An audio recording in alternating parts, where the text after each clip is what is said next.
দাজ্জালের জন্ম ও পিতামাতা। দাজ্জালের জন্ম সম্পর্কে বিভিন্ন মত পাওয়া যায়। কয়েকটি মত নিচে উল্লেখ করা হলো। কোনো বর্ণনায় ইবনে সায়াদ নামক এক ইহুদি যুবকের কথা বলা হয়েছে, যার মধ্যে দাজ্জালের কিছু বৈশিষ্ট্য ছিল।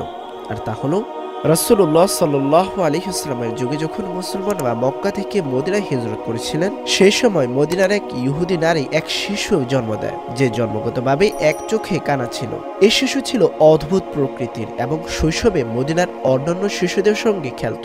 ধীরে ধীরে এই শিশু পরিচিত হতে শুরু করে এবং সে নিজেকে নবী হিসেবে দাবি করে। তার মা যখন এই বিষয়ে জানতে পারেন, তখন তিনি রাসূলুল্লাহ সাল্লাল্লাহু আলাইহি ওয়াসাল্লামের কাছে যান এবং তাকে সবকিছু জানান।